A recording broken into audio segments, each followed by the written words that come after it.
పొరుగు దేశాల అనుభవాలను చూసి పాఠాలు నేర్చుకోకుండా చైనా మాయలో పడిన పాక్ ఇప్పుడు తీవ్ర ఆర్థిక సంక్షోభంలో కూరుకుపోయింది. China Pakistan economic corridor CPEC పేరుతో చేపట్టిన ప్రాజెక్టుల కారణంగా ఇస్లామాబాద్పై ఏకంగా $30 బిలియన్ రుణభారం పడింది. ఇప్పటికే దివాలా అంచున ఉన్న పాక్ ఆర్థిక వ్యవస్థకు ఈ అప్పులు గుదిబండగా మారాయి. ఈ మేరకు అంతర్జాతీయ వార్తా సంస్థ AINS ఒక కథనంలో కీలక వివరాలను ప్రకటించింది.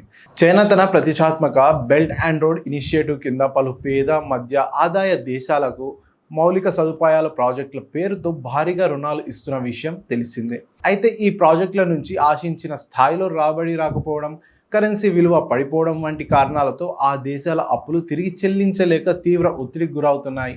శ్రీలంక, లావోస్, జాంబియా, మాల్దీవుల వంటి దేశాలు ఇప్పటికే చైనా రుణ ఉచ్చు దౌత్య నీతి కారణంగా తీవ్రంగా నష్టపోయాయి. ఈ దేశాల పరిస్థితిని కల్లారా చూసినప్పటికీ పాకిస్తాన్ మాత్రం రోడ్లు, రైల్వేల వంటి మౌలిక సదుపాయాల అభివృద్ధి కోసం సిపెక్ ప్రాజెక్టులను ఆశ్రయించింది. ఫలితంగా ఇప్పుడు ఆర్థికంగా చితికిపోయింది. ప్రస్తుతం పాకిస్తాన్ తీవ్రమైన విదేశీ చెల్లింపుల సంక్షోభం, పడిపోతున్న విదేశీ మారక నిల్వలు, బలహీనమైన వృద్ధి రేటు, అధిక ద్రవ్యోల్బణం వంటి సమస్యలతో సతమతం అవుతుంది. ఈ గండం నుంచి గట్టెక్కేందుకు అంతర్జాతీయ ద్రవ్య నిధి IMF నుండి $7 బిలియన్ బెయిలౌట్ ప్యాకేజ్ కోసం ప్రయత్నిస్తుంది. దీనికి చైనా, సౌదీ అరేబియా, UAE వంటి దేశాలు ఆర్థిక హామీలు ఇచ్చి తాత్కాలికంగా పాక్ను దివాలా తీయకుండా ఆదుకున్నాయి. అయినప్పటికీ పాక్ విదేశీ అప్పుల్లో సింహభాగం సిపెక్ ప్రాజెక్టులకు సంబంధించిన చైనా సంస్థలవే కావడం గమనార్హం. ఏమిటి ఈ రుణ ఉచ్చు దౌత్య నీతి అంటే ఏంటి?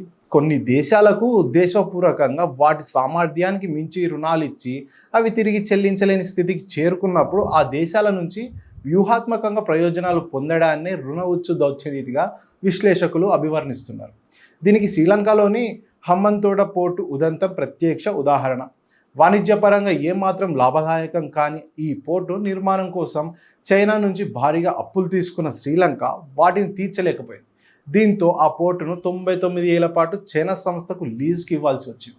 దీనివల్ల శ్రీలంక ఒక కీలకమైన జాతీయ ఆస్తిపై సార్వభౌమాధికారాన్ని కోల్పోయింది. ఇదే తరహాలో మాల్దీవులు, లావోస్, జాంబియా వంటి దేశాలు కూడా చైనా ప్రాజెక్టుల వల్ల ఆర్థికంగా చితికిపోయాయి. ఇప్పుడు ఆ జాబితాలో పాకిస్తాన్ కూడా చేరింది. దేశంలో నెలకొన్న రాజకీయ అస్థిరత, మందగించిన వృద్ధి రేటు, అంతర్జాతీయంగా ముడిసరుకుల ధరల పెరుగుదల వంటి అంశాలపై పాకిస్తాన్ సంక్షోభాన్ని మరింత జటిలం చేస్తున్నాయి. అభివృద్ధి పేరుతో చైనా వేసిన వలలో చిక్కుకున్న పాకిస్తాన్ ఇప్పుడు దాని నుంచి ఎలా బయటపడుతుందోనన్న ఆందోళన వ్యక్తమవుతుంది.